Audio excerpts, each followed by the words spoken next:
Class 12 commerce व्यवसाय अध्ययन का अध्याय 4 चल रहा था संगठन, जिसका क्लास पहला हो चुका है, जिसमें मैंने संगठन के बारे में बताया था, संगठन की विशेषता, लाभ और महत्व और उसके दोष के बारे में बताया था। आज हमारा सेकंड क्लास है। इस सेकंड क्लास में हम लोग संगठन की संरचना के बारे में पढ़ेंगे। संगठन की प्रक्रिया या संरचना। संगठन की संरचना, संगठन किस प्रकार से संरचना, इसका निर्माण किया गया है, इसके बारे में पढ़ेंगे। तो संगठन का निर्माण सबसे पहला आता है उद्देश्य की स्थापना, क्योंकि किसी भी संगठन की जब हम लोग स्थापना करते हैं, बात करते हैं, मतलब यदि हम लोग व्यक्तियों का समूह बनाते हैं, है ना, स्थापना करते हैं, तो व्यक्तियों का जब समूह बनाते हैं, संगठन बनाते हैं, तो किस उद्देश्य के लिए बनाते हैं, मतलब कुछ ना कुछ तो उद्देश्य होगा, तभी तो हम लोग व्यक्तियों को समूह के रूप में जोड़ते हैं। तो पहला संरचना के रूप में आता है कि उद्देश्य की स्थापना। संगठन के साथ उद्देश्य का होना अति आवश्यक है। बिना उद्देश्य का संगठन संगठन नहीं। अतः संगठन संरचना या निर्माण का पहला कदम उद्देश्य की स्थापना है। उद्देश्य कुछ भी हो सकते हैं, नकारात्मक या सकारात्मक। संगठन के उद्देश्य को उन्हीं कार्यों की स्पष्ट व्याख्या होनी चाहिए जिसके कारण संगठन की संरचना की गई। आप अगर किसी व्यक्ति के समूह को जोड़े हो, अगर संगठन किए हो, तो किस कारण से किए हो तो बताओगे ना। तो पहला होता है उद्देश्य की स्थापना। दूसरा आता है क्रियाओं का निर्धारण। क्रियाओं का निर्धारण मतलब आप उन व्यक्तियों का जो समूह बनाया हो, उनमें किस प्रकार की क्रियाएं कराओगे, क्या काम कराओगे, उसके बारे में बताएं। लक्ष्य तथा उद्देश्य की स्थापना हो जाने के बाद संगठन का दूसरा कदम क्रियाओं का निर्धारण और उसका विभाजन। क्रियाओं से मतलब काम। अगर आप व्यक्तियों को जोड़े हो तो उन पर काम तो बताओगे ना, किस कारण से उसको जोड़े हो, कैसे बुला लिए, कुछ ना कुछ तो कारण होगा, उसी को बोलता है। क्रियाओं का निर्धारण करते समय संगठन के उद्देश्यों को अच्छी तरह ध्यान में रखना चाहिए, क्योंकि संगठन के उद्देश्यों और लक्ष्यों को पूर्ण करने के लिए कार्य किए जाते हैं। क्योंकि आप जो संगठन की स्थापना किए हो, क्योंकि हम लोग संगठन यहाँ पर किसके बारे में पढ़ रहे हैं, एक व्यवसाय के संगठन के बारे में। तो व्यवसाय का उद्देश्य क्या होता है, ज्यादा से ज्यादा लाभ कमाना। जो भी हमारे पास साधन है, उन साधनों का सदुपयोग करना, उन सदुपयोग के माध्यम से अच्छे सामान का निर्माण करना, जिसको हम बाजार में जाकर बेच सके और ज्यादा से लाभ कमा सके, है ना। तो ये सब गतिविधियां हमारे व्यवसाय में चलती। इन गतिविधियों को पूरा करने के लिए हम लोगों ने क्या किया, संगठन का निर्माण कराया। संगठन का जब निर्माण कराया तो जिन व्यक्तियों का संगठन बनाया, उन व्यक्तियों को तो बताओगे ना कि आपको इस प्रकार के काम, इस प्रकार की क्रियाएं करनी है, तब तो हमारा व्यवसाय फलेगा, आगे लाभ कमाएगा। तो दूसरा होता है क्रियाओं का निर्धारण, काम को बताना।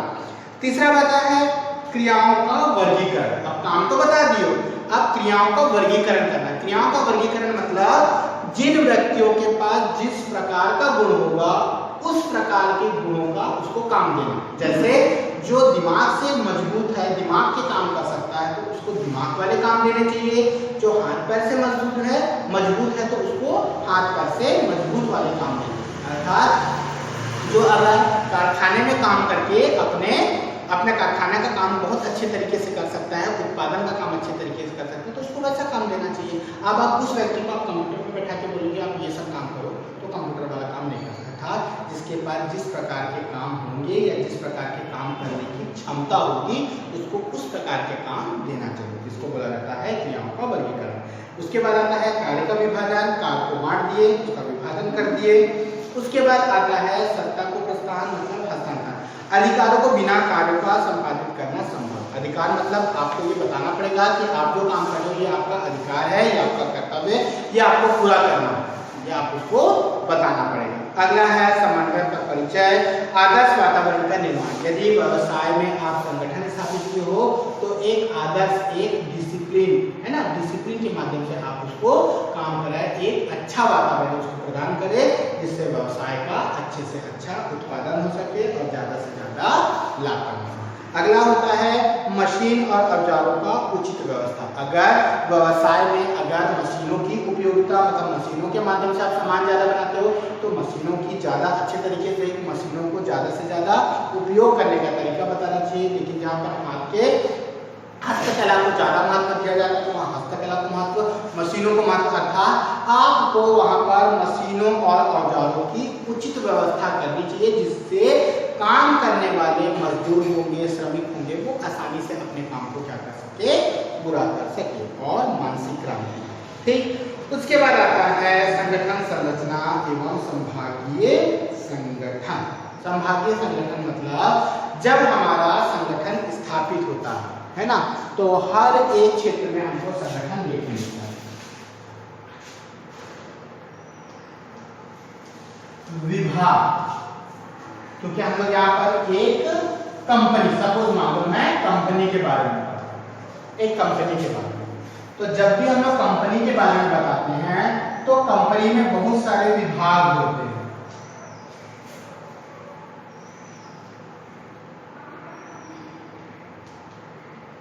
उत्पादन विभाग होगा,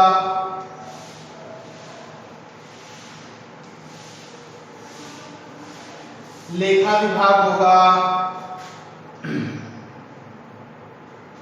उत्पादन विभाग, लेखा विभाग, विक्रय व वितरण विभाग। तो हर एक कंपनी में अपने अपने विभाग होते हैं, इसको संभाग बोला जाता है। विभाग से मतलब संभाग। तो हम लोग यहाँ पर एक कंपनी का उदाहरण दिया, तो कंपनी में उत्पादन विभाग, तो उत्पादन विभाग के अंतर्गत कौन कौन काम करता है, लेखा, उसके अंतर्गत कौन कौन से संगठन को काम किया जाता है, वितरण, विक्रय एवं वितरण, इसके अंतर्गत कौन कौन से विभाग। तो इस प्रकार से किसी विभाग या संरचना के माध्यम से हम बता सकते हैं कि हमारे हर एक विभाग में एक एक संगठन है, उस संगठन के अंतर्गत वहां पर रहने वाले मजदूर, कर्मचारी किस प्रकार काम करते हैं।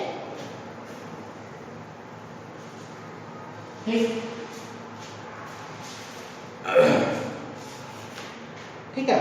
तो क्रियात्मक एवं संभागीय संगठन, एलन ने अपनी किताब प्रबंध एवं संगठन में लिखा है कि किसी भी प्रबंध के सामने संगठन के रूप में कार्य करने के लिए दो ही विकल्प होते हैं।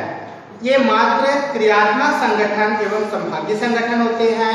प्रारंभ में कंपनी की स्थापना समय क्रियात्मक संगठन अपनाया जाता है और धीरे धीरे भाग में उसको विभागीय संगठन में बदल दिया जाता है। जैसे जब हम लोग कंपनी को प्रारंभ करते हैं तो क्रियात्मक मतलब हम अपने कंपनी का काम प्रारंभ करें, इसके लिए हम लोग क्रियात्मक संगठन को उपयोग में लाते हैं।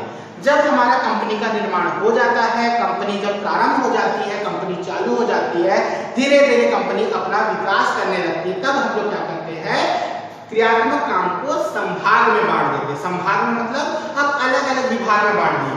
उत्पादन, पहले क्या होता, कंपनी को जब चालू करे तब एक ही था, सब मिलकर काम करते थे। कंपनी का उत्पादन भी करते थे, कंपनी को कंपनी में उत्पादित सामान को बेचने का काम करते थे, साथ में लेखा जोखा भी करते थे, कच्चा माल कहाँ से, मतलब हर एक काम एक जगह होता था। जब कंपनी धीरे धीरे चालू हो गई तो कंपनी में हम लोगों ने संभाग बना दिया। अर्थात संभाग से मतलब अब कंपनी का एक संभाग उत्पादन करेगा, एक संभाग लेखा जोखा करेगा, एक संभाग क्रय विक्रय वितरण करेगा, एक संभाग विज्ञापन से संबंधित जितने कार्य होंगे वो काम करेगा, एक संभाग कंपनी में कच्चा माल कहाँ से मिलेगा उसके बारे में। मतलब हम लोगों ने कंपनी को अलग अलग संभागों के रूप में बांट दिया और हर एक संभाग संगठन के रूप में काम करता है। क्योंकि उत्पादन होगा तो एक व्यक्ति मिलकर उत्पादन नहीं करेगा, वहां पर भी बहुत सारे लोग चाहिए, वहां पर भी एक फोरमैन चाहिए, अधीक्षक चाहिए, एक परिप्रेक्षक चाहिए, सुपरवाइजर चाहिए, उनके अंदर कर्मचारी चाहिए। इन सभी का मिला जुला स्वरूप ही संभाग कहलाता है। एक होगा वहां पर प्रबंधक जो वहां की उस संभाग की देखरेख करेगा, ठीक है, अधीक्षक जिसको बोला जाता है। उसके बाद एक होगा पर्यवेक्षक। पर्यवेक्षक मतलब जो भी उत्पादन के कार्य होंगे उसकी जांच पड़ताल करेगा, उसमें अगर उत्पादन में कोई कमियां हो रही होगी, कुछ कठिनाई आ रही होगी तो उसको दूर करने का काम करेगा। एक होगा फोरमैन। फोरमैन होगा जो कंपनी के सभी कर्मचारियों के कामों की व्यवस्था करेगा कि किस प्रकार कंपनी में कौन कर्मचारी किस प्रकार से काम करेगा, उसका फोरमैन देखता है। उसके बाद सुपरवाइजर कर्मचारियों के काम को बताएगा कि कर्मचारी किस प्रकार से काम को करेंगे। और लास्ट होता है कर्मचारी जो सभी के आदेशों के अनुसार व्यवसाय में या कंपनी में उत्पादन का काम करेंगे। तो ये तो था किसी भी कंपनी, किसी भी व्यवसाय के एक संभाग की संरचना, कि किसी भी संभाग में किस प्रकार व्यवसाय के कर्मचारियों का संगठन होता है और वहां के संगठन किसी व्यवसाय को किस प्रकार संचालित करते हैं। ठीक, तो इसके बारे में देखिए, आपका एक चार्ट के रूप में यहाँ पर दिया हुआ है। देखिए,